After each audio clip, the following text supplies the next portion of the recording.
માતર તીર્થનો ઇતિહાસ ભાગ 2 વિક્રમ સંવત 1853માં આ શ્રી જિનપિંગ કેવા પ્રકારે જમીનમાંથી પ્રગટ થયું તે હવે જોઈએ. વિક્રમ સંવત 1853ના શ્રાવણ મહિનાના શુભ દિવસે અધિષ્ઠાયક દેવે માતર ગામના વતનીઓ શાહ દેવચંદ, વેલજી, શાહ જીવરાજ સુરચંદ તથા શાહ નથુ ગાંધી એ 3 જૈનોને રાતના એક જ સમયે અને એક જ પ્રકારનું સ્વપ્ન આપ્યું. એ સ્વપ્નમાં એ ત્રણેય ગ્રહસ્થોને એવું સૂચન કરવામાં આવ્યું કે સિંહુજ નામના ગામમાં બારોટના વાડાના ભૂમિભાગમાં ભગવાનના બિંબો છે. એ શ્રી જૈન બિંબોને તમે બહાર કાઢી અને માતરમાં લાવીને પધરાવો. સ્વપ્ન ઘણું સ્પષ્ટ હતું ને સ્વપ્નમાં કરાયેલું સૂચન પણ ઘણું સ્પષ્ટ હતું. પરંતુ ગમે તે કારણે માતરના ત્રણેય જૈન ગ્રહસ્થોમાંથી એક પણ ગ્રહસ્થ તત્કાલ સિંહુજ ગયા નહીં. બીજી તરફ એવું બન્યું કે સિંહુજ ગામના 2 બારોટના પોતાના વાડામાં રાત્રિના સમયે વિવિધ વાજિંત્રો વાગતા સંભળાવા લાગ્યા તેમજ કોઈ મોટો નટારમ ચાલી રહ્યો હોય તેવા કર્ણમધુર અવાજો પણ સંભળાવા લાગ્યા. તેને પોતાના વાડામાં આવીને જોયું તો કોઈ જણાયું નહીં, પણ વાદ્ય નૃત્યના અવાજો તો બરાબર સંભળાયા જ કરતા હતા. પોતાના વાડામાં તે ફરવા લાગ્યો તો ચોમેર જાણે સુગંધમય હવા પ્રસરી રહી હોય તેમ તેને લાગ્યું, અને પછી વધુ ખાતરી કરવાનો પ્રયત્ન કરતાં તેણે જણાયું કે આ બધું જમીનના અંદરના ભાગમાંથી જ આવે છે. તેને તે સમયે કેટલાક ચમત્કારી દ્રશ્યો પણ જણાયા. આ બધા ઉપરથી તેને લાગ્યું કે આ કોઈ દૈવી સંકેત છે. એથી આનંદ પામીને આખીએ રાત્રિ આ અજાયબીના વિચારમાં પસાર કરી અને કોઈ આવતું જતું જણાય છે કે નહીં તેની તપાસ કરી. આવું 2-4 દિવસ ચાલ્યું એટલે બારોટને વિચાર આવ્યો કે વાડામાં ખોદીને હું જોઉં તો ખરો કે અંદર શું છે. કારણ કે એના મનમાં નિર્ણય થઈ ગયો હતો કે વાડાની જમીનમાં કોઈ દૈવી વસ્તુ હોય વિના આવા ચમત્કારો બને નહીં. આથી એણે વાડામાં ખોદવા માંડ્યું. એણે થોડુંક ખોદ્યું હશે ત્યાં તો તેને જમીનમાં મૂર્તિઓ જેવું કંઈક હોવાનું જણાયું. પછી તેણે જાળવીના આજુબાજુ ખોદ્યું તો પદ્માસન યુક્ત 5 શ્રી જૈન મૂર્તિઓ તેને જોવામાં આવી. તેને બહાર જઈને પોતાના વાડામાં ભગવાન પ્રગટ થયા છે એવી વાત કરી અને જોતજોતામાં તો આ વાત આખા ગામમાં ફેલાઈ ગઈ. એ બારોટના વાડામાં ઘણા માણસો એકઠા થઈ ગયા.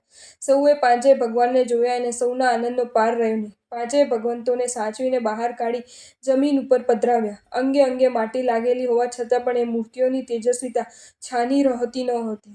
પછી તો જેણે જેમ સૂઝ્યું તેમ અને જેને જે મળ્યું તેનાથી સર્વે માણસો ભગવાનની ભક્તિ કરવા લાગ્યા. કૂવાના તાજા પાણીથી અને ગાયના દૂધથી ભગવંતોના સર્વેય અંગોપાંગોને શુદ્ધ કરવામાં આવ્યા. બારોટે પોતાના ઘરમાં એક જગ્યાએ ગાયના છાણથી લીપાવી અને તે જગ્યા ઉપર લાકડાના બાજોટો ગોઠવીને તેના ઉપર પ્રભુજીને પધરાવ્યા.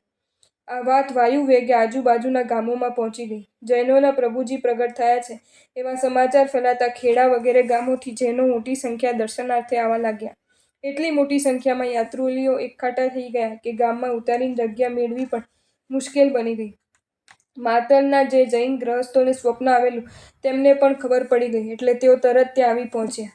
આવી રીતે ગામે ગામના જૈનો એકઠા થઈ જતાં સૌએ ભગવંતોને પોતપોતાને ગામે લઈ જવાનો વિચાર કરવા માંડ્યા. કારણ કે સિંહુજ ગામમાં જૈનોની વસ્તી નહીં હોવાથી ત્યાં તો ભગવંતોને રાખી શકાય તેમ હતું નહીં. સૌને પોતપોતાના ગામે આ ભગવંતોને પધરાવવાની પ્રબળ ઈચ્છા થઈ અને તેથી પરસ્પર ઊંચાતુસી થવા લાગી. આથી કશી પણ તકરાર થવા પામે નહીં અને સૌના મનનું સમાધાન થવા પામે એ માટે સૌએ મળીને નક્કી કર્યું કે જે ગામવાળાઓની માંગણી છે તે દરેક ગામના નામની ચિઠ્ઠી બનાવીને એ ચિઠ્ઠીઓમાંથી એક ચિઠ્ઠી ઉપડાવી અને એ ચિઠ્ઠીમાં જે ગામનું નામ લખેલું હોય તે ગામવાળા ભગવંતોને લઈ જાય. આ રીતે ચિઠ્ઠીઓ નાખતા ચિઠ્ઠીમાં માતર ગામનું નામ આવ્યું નહીં. માતરવાળાને થયું કે આપણને સ્વપ્ન આપેલું છે ને આમ કેમ બન્યું? આપણે તરત આવ્યા નહીં તેની તો આપણને આ સજા થઈ નથી ને? એ ગમે તેમ હોય પણ હવે તો જે બને તે જોયા જ કરવાનું હતું એટલે મનમાં ભગવાનના નામનો જાપ કરતા તેઓ બેસી રહ્યા. ચિઠ્ઠીમાં જે ગામનું નામ નીકળ્યું હતું તે ગામના જૈનો સ્નાન કરી સ્વચ્છ કપડાં પહેરીને આવી પહોંચ્યા. ભગવાનને પધરાવવા માટે ગાડું પણ તૈયાર રાખેલું. તેઓએ આવીને ગાડામાં પધરાવવાને માટે ભગવાનને ઉપાડવા માંડ્યા. તેમનાથી ભગવાનને ઉપાડી શકાયા નહીં એટલે મદદમાં તેમને બીજાઓને બોલાયા. એમ ઘણા માણસોને પ્રયત્નો કરી જોયા પણ કેમેય કરીને ભગવાનને જરા સરખાએ ઊંચા કરી શકાયા નહીં. આખરે તેઓ થાક્યા અને નિરાશ થઈને બેઠા. એકઠા થયેલા માણસો મોટી બીમાસનમાં પડી ગયા કે હવે કરવું શું? શું અધિષ્ઠાયક દેવની મરજી એવી જ હશે કે ભગવાન અહીં જ બિરાજમાન રહે? આવું બન્યું એથી માતરવાળા ગ્રહસ્થોના હૈયામાં ઉત્સાહનો સંચાર થયો. ત્યાં ભેગા થયેલા શ્રી સંઘને હાથ જોડીને માતરના જૈનોને કહ્યું કે આપ બધા જો ખુશીથી આજ્ઞા આપતા હો તો અમે ભગવાનને ઉપાડી જોઈએ અને જો અમારાથી ભગવાન ઉપડે તો અમે ભગવાનને માતર લઈ જઈએ. સૌના મનને એમ હતું કે ભલે ને આ લોકોએ પ્રયત્ન કરે, ભગવાન ક્યાં ઉપડે એવા છે. એટલે એ વખત તો સૌએ હા પાડી. બધાએ હા કહી એટલે તરત જ માતરવાળા ગ્રહસ્થો સ્નાન કરવા ગયા.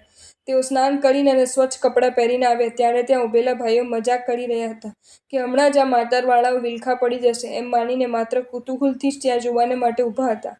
પરંતુ અહીં તો આશ્ચર્ય થયું. માતરવાળાઓએ ભગવાનને ઉપાડ્યા અને એક પછી એક એમ પાંચેય ભગવાનને તેમણે ગાડામાં પધરાવ્યા. વજન જેવું કાંઈ જ તેમને લાગ્યું નહીં. માતરવાળાઓના આનંદની તો કોઈ સીમા જ નહોતી. હવે આવું આશ્ચર્ય પ્રત્યક્ષપણે જોવા છતાં પણ કેટલાકે ફરી પાછી ભગવંતોને પોતપોતાને ગામે લઈ જવાની હઠ પકડી. ફરી પાછો ટકરારનો સંભવ ઊભો થયો. આમ બધા લોકો કોલાહલ મચાવી રહ્યા હતા ત્યારે માતરવાળા જઈને ભગવાનની પ્રાર્થના કરી રહ્યા હતા. એટલામાં તો સૌના આશ્ચર્ય વચ્ચે ગાડું વગર બળદ જોડે જ પોતાની મેળે માતર તરફ ચાલવા માંડ્યું. બધા આભા જેવા બનીને ગાડાની પાછળ પાછળ ચાલ્યા. આમ વગર બળદ જોડે ગાડું આશરે અડધા માઇલ સુધી જઈને પછી આપોઆપ ઊભો રહ્યો. આવો અદ્ભુત બનાવ બન્યો પછી તો કોણ માતરવાળાનો વિરોધ કરે? ભગવંતોને માતર લઈ જવામાં સૌ સંમત થાય. એટલું જ નહીં પણ સૌ સાથે જ વાજતે ગાજતે ચાલીને માતર સુધી આવવાને તૈયાર થઈ ગયા. આ બનાવે તો જૈનેતરનું પણ ઘણું ભારે આકર્ષણ કર્યું. ગાડાના બળદ જોડાયા અને સેંકડોની સંખ્યામાં જૈનેતરોની ગાડાની પાછળ પાછળ સ્તવનો ગાતા ચાલવા લાગ્યા. બહેનો પણ મોટી સંખ્યામાં પાછળ ગરબા ગાતી ચાલતી હતી. માર્ગમાં લોકો ભગવાનને પુષ્પોથી અને અક્ષતથી વધાવતા હતા. સિંહુજ ગામમાં જે બારોટના વાડામાંથી ભગવાન પ્રગટ થયા હતા તે બારોટને ભગવાન પોતાના ઘેરથી જાય એમ ગમતું તો નહોતું જ. પરંતુ જ્યારે તેને આ બધા આશ્ચર્ય જોયા ત્યારે તેને લાગ્યું કે ભગવાનની અધિષ્ઠાયક દેવની મરજી જ આવી લાગે છે અને એથી તેણે શાંતિ અનુભવી. માતરવાળા શ્રાવકો પણ અવસરોચિત તરીકે તેને 50 રૂપિયે 1 રૂપિયા 50 સરપાવના આપીને ખુશ કર્યો. અહીં તો ભગવાન જાણે કે મોટો વરઘોડો નીકળ્યો એવું દ્રશ્ય ખડું થઈ ગયું હતું. સિંહુજની માથરથી જતા રસ્તામાં ખેડા આવે છે. ખેડા પાસે વાત્રક અને શેડી નદીનો સંગમ થાય છે. ખેડાથી માતર જવાને માટે નદીને ઓળંગવી પડે છે. ચોમાસાના દિવસો હતા. વરસાદના પાણીથી બંને નદીઓ ઉભરાઈ ગયેલી હતી. નદીના કિનારા સુધી તો સૌ આવ્યા પણ નદીમાં પૂર આવેલું જોઈને સૌ પાછા મૂંઝવણમાં પડી ગયા. બધાએ ખેડા ગામમાં પાછા વળવાનો નિર્ણય કર્યો. આ વખતે પણ ચમત્કારિક ઘટના બની. લોકો નદીમાં પૂર જોઈને વિચાર કરતા રહ્યા અને ગાડાવાળાએ તો ગાડાને આગળ હંકાર્યું. બન્યું એવું કે ગાડાવાળાને પાણીની જગ્યા માત્ર રેતી જ દેખાતી હતી. ગાડું ચાલ્યું એટલે ગાડાને રોકવા માટે લોકો ગાડાને વળગી પડ્યા. કોઈથીએ ગાડું રોકાઈ શક્યું નહીં અને સૌ સહી સલામત નદી ઉતરી ગયા. કોઈનું એક કપડું સરખું પણ ભીંજાયું નહીં. આ ચમત્કારે તો સાથેના જૈનોને અને જૈનેતરોને એકદમ આશ્ચર્યમુગ્ધ બનાવી દીધા. આ સ્થળે અને આ જ સમયે જ એ 5 ભગવંતોમાં મોટા જે શ્રી સુમતીનાથ ભગવાન હતા તે સાચા દેવ તરીકે પહેલી જ વાર પોકરાયા. અને ત્યારથી માંડીને અત્યાર સુધી એ શ્રી સુમતીનાથ ભગવાનના બિંબને સાચા દેવ તરીકેની ખ્યાતિ ચાલી આવે છે. આ પ્રમાણે વિક્રમ સંવત 1853ના શ્રાવણ મહિનામાં શ્રી સુમતીનાથ ભગવાન આદિ પાંચેય શ્રી જીનબિંબોના માતર ગામમાં ઘણા જ ઠાઠપૂર્વક પ્રવેશ થયો. એ વખતે માતરમાં ભગવંતોને બિરાજમાન કરવાને માટે કોઈ જગ્યા તો હતી જ નહીં એટલે કોરડીમાં બાજટો મુકાવીને તેના ઉપર એ પાંચેય શ્રી જીનબિંબોને પધરાવ્યા. વિક્રમ સંવત 1854માં આ પ્રમાણે માતરમાં શ્રી સાચાદેવ સુમતીનાથ પ્રભુજી પધરાવાથી માતર એક મોટું તીર્થસ્થળ બની ગયું. ઉપર વર્ણવેલા ચમત્કારિક બનાવોને સેંકડો માણસોએ નજરો-નજર નિહાળેલા એટલે લોકોનું આકર્ષણ એકદમ વધી જવા પામે એ સ્વાભાવિક હતું. હવે તો દૂર દૂરથી પણ સંખ્યાબંધ યાત્રિકો દર્શનાર્થે આવવા લાગ્યા. એને લીધે ઉપજ પણ સારી થઈ. આ ઉપરાંત ઘણાઓને નૂતન શ્રી જીન મંદિરમાં નિર્માણ માટે સારી એવી રકમો ભેટ આપી. આથી 3 શિખરોવાળું ભવ્ય શ્રી જીન મંદિર તરત જ તૈયાર કરવામાં આવ્યું. વિક્રમ સંવત 1854ના જેઠ સુધી ગુરુવારે નૂતન શ્રી જીન મંદિરમાં શ્રી સુમતીનાથ ભગવાન આદિ પાંચેય ભગવંતોના શ્રી જીનબિંબોને બહુ ધામધૂમથી ગાદીનશીન કરવાની શુભ ક્રિયા થઈ.